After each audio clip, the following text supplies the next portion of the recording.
today what I'd like to speak to you about is the inner storyteller, and I actually spoke to quite a few of you before at Worthing, so I'm going to slightly change it.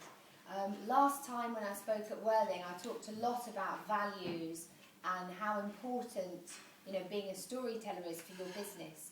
Today I'm really going to look at relationships. It was a long time ago, and I was sat on the phone speaking to my mum. I was actually in a very difficult phase in my life, and at the time I was very depressed.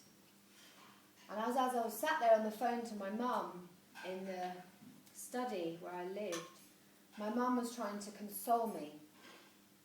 And so she said to me, "Yeah, but Juliette, you went away. You met Rob, you got engaged, you got married, you weren't around your family, it was really difficult for you. You travelled and you never really settled down, and then you separated. You came back to England after 5 years of being away, and you got a divorce, and it's been really hard for you, you've been through a tough time." I sat there with my mouth open. Oh my God. I said to my mum, "I lived your story.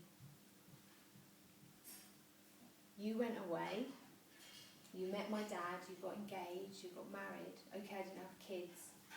You found it really hard, you're away from your family for all that time. You came back, you got divorced, and you found it really hard settling back into life here. I lived your story. Do you know how much I tried not to do that and make that mistake?"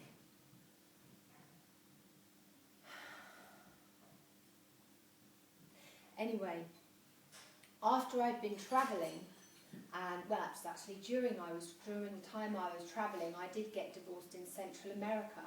It's quite a good place to get divorced, actually. Well, separated anyway, with all the hot Latin Americans around. Or maybe it's bad, I don't know, who can tell. But I had fun, and I met this gorgeous man from El Salvador, and we spent wonderful times together. When I got back to England, I really wanted to bring him back here. I wanted to start a life together. He just had a heart of gold. Anyway, he didn't actually come here. He had no money at all.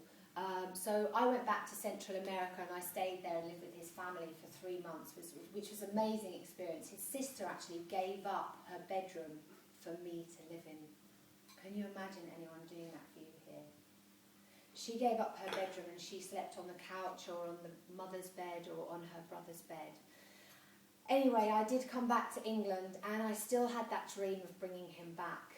And, unfortunately, it didn't work out, but we're still great friends.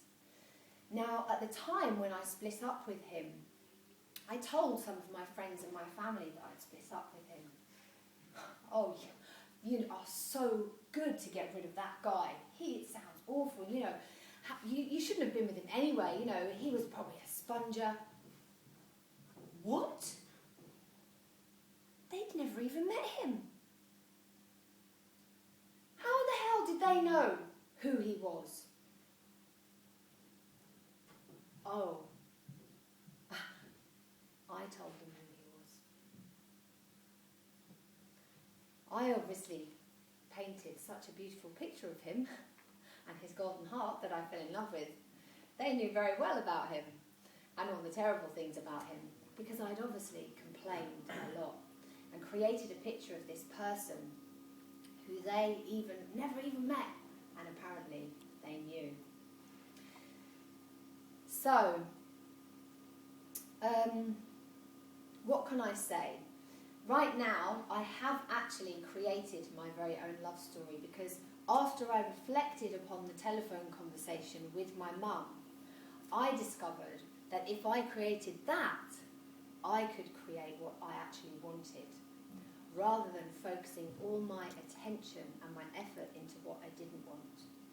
Because I don't know if any of you have heard about focus creating reality. Well, sometimes we don't even realise what we're focusing on. So I have now put all my attention and my love and my focus into creating the love life that I would really like. And I have to tell you, the love story is going really well. I've even written a mini book about it, and I'm on my second book now. So,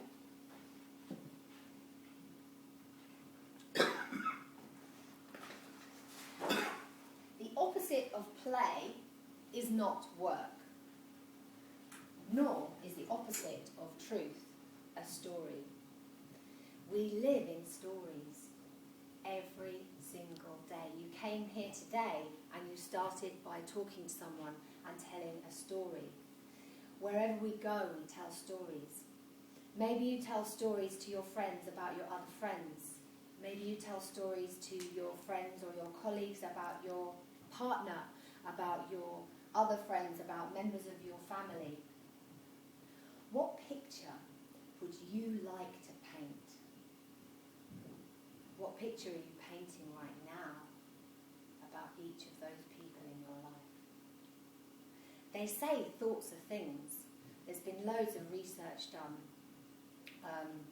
Matsumoto, a Japanese gentleman, he tested on, he had all these jars of waters in different rooms, and on them he wrote like words on them, and like hate, and then on some love, and they tested the water afterwards, and apparently the water was actually, had it been impacted differently depending on the words on those water. Now, do we believe that, or do we not? Well, I don't know if you've ever experienced telepathy, or you think of someone and then they call you, but more